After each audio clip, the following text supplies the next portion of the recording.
Hello, I'm Mario Farina, also Grandpa Mario. Today I'll read a story that's in Smashwords. If you want to look it up, it's at the www.smashwords.com. The story that I'll be reading is The Mistrial, and this is a picture at the front of the story. This is Janet Carter. She's dead, but she's a member of the jury. Cora Fielding, foreman of the jury, took a vote as soon as the 5 men and 7 women had been seated. She announced the result had been 11 votes for innocent and 1 for guilty. Miss Fielding, about 35, overweight, blonde with streaks of gray, asked, would the person who voted guilty care to identify himself or herself? Janet Carter raised her hand. Puzzled, Miss Fielding stared at her. You don't look familiar, she said. Are you one of the jurors? What is your name? I'm registered with you as Mary Carter, responded the juror. My real name is Janet Carter. Mystified, the other members of the jury remained silent. This is bizarre, commented Miss Fielding.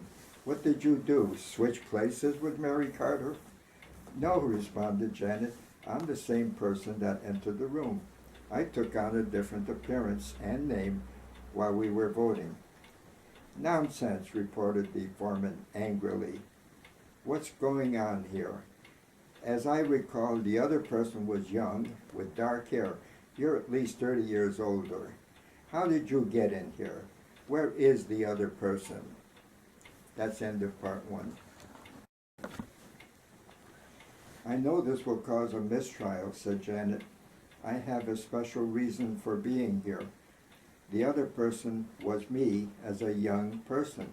My present appearance is as I was when I died. We're here to judge the innocence or guilt of Jerome Carter. He's accused of killing his wife, Janet Carter. Most people think this trial is a farce, since there was no physical evidence linking him to the crime. I'm here because I know he's guilty. I am the person he killed. The silence in the room continued, but its character changed from mysticism to shock. There was not so much as a murmur in the room. After several seconds, Miss Fielding found her voice. Do I understand that you are claiming to be the murdered person? Exactly, declared Janet. How can we believe that? What can you show? What is your objective in being here? Gasped Miss Fielding. I do have a purpose, responded Mary. Whether you believe what I'm saying or not does not matter. I want this jury to file back into the room and have Jerome see me a year after he shot me. We need to see his reaction. This is end of part 2. I can't agree to that, Miss Fielding shouted. As foreman of this jury, it's my duty to report this to the judge at once. This is for him to handle. She picked up the phone. Open the door, she commanded. We're coming in now. She led 10 jurors to the door. Janet followed slowly, several steps behind. There were still several persons in the courtroom. The judge was standing behind the bench speaking to his adjutant. Jerome Carter, the defendant, middle-aged and balding, was seated, absorbed in a discussion with his lawyer. The prosecutor was having an animated conversation with several reporters. A great deal of confusion ensued as 11 members of the jury seated themselves. What is the meaning of this? Demanded Judge Allen. Your Honor, began Miss Fielding, but didn't get any further. Janet was walking through the door when Jerome Carter caught sight of her. He hesitated for a moment, then rose shakily. This is the end of part 3.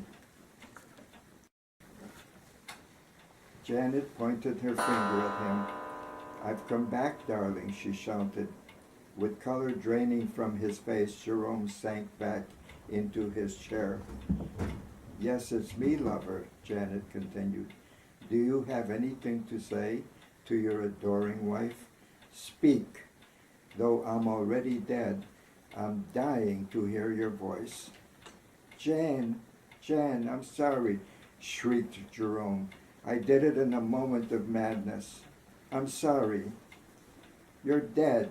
Go back. Go back wherever you've come from. He clapped both hands to his eyes and began to sob. I'll go now, beloved, responded Janet, but I won't be far.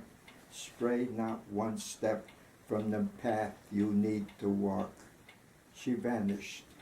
The room was quiet except for the tumultuous sounds of Jerome's continuing sobs.